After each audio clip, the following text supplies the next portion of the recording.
বহুকাল আগে 1987 সনে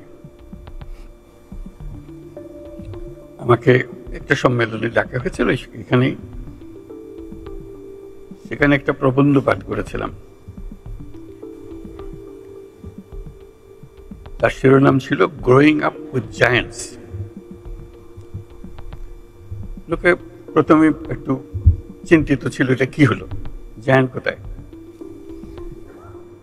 আমি যেটা ব্যাখ্যা করলাম যে আমাদের বাংলাদেশের একটা সুবর্ণ সুযোগ, আমরা যে জাতি হিসেবে আমাদের যে অবস্থান, একটা চমৎকার অবস্থান।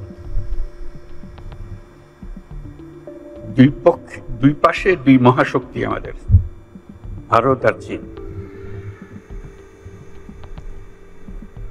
তারা দ্রুত গতিতে এগিয়ে যাবে।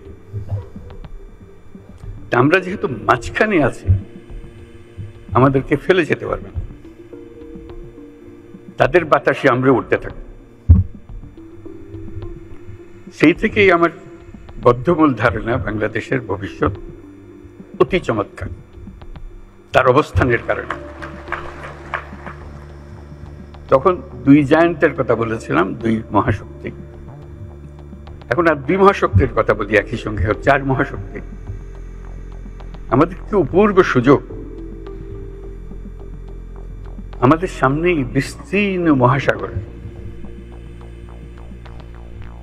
আমাদের উপকূল ভূমি, সাগরের সঙ্গে আমাদের লাগোয়া উপকূল। এই একটা মস্ত বড় সুযোগ। পৃথিবীর দরজা আমাদের সামনে খোলা। আমরা দিন ব্যবহার করতে জানিনি। এখন যে মুহূর্তে এটার ব্যবহার শুরু করব, আমাদের অর্থনীতিকে লোহার দড়ি দিয়ে বেঁধে রাখতে পারবে না।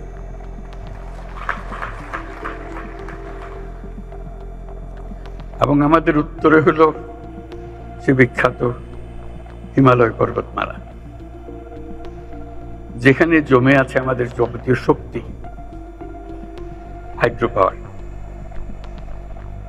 কত শক্তি দরকার বাংলাদেশের, এখানে সব জমা আছে, হারিয়ে যাচ্ছে না, শুধু নেবার অপেক্ষায়।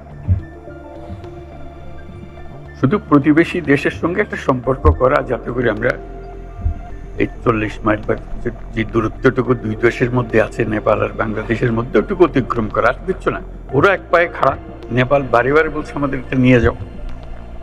আমরা এক পায়ে খাড়া নেবার জন্য মাঝখানে ওইটুকু পথ অতিক্রম করার সুযোগ আমাদের এখন দেওয়া হচ্ছে না। আশা করি তাদেরই কারণে, তাদের অর্থনৈতিক কারণে সেটা আমাদেরকে দেবে। এটা সবার মঙ্গলের জন্য, কারো একজনের উপকার একজনের অপকার, এরকম কিছু না।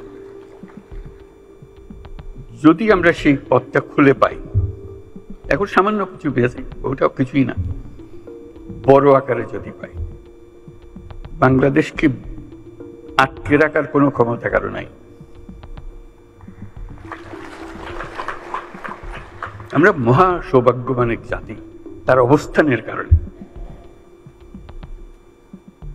সেই জাতির দুঃখ কেন থাকবে আমি বুঝতে পারি না। এটা আমাদের কপালের দোষ, নাকি আমাদের চরিত্রের দোষ, না আমাদের চিন্তার দোষ? যদি হয়ে থাকে, সেগুলোর থেকে আমরা মুক্ত হই।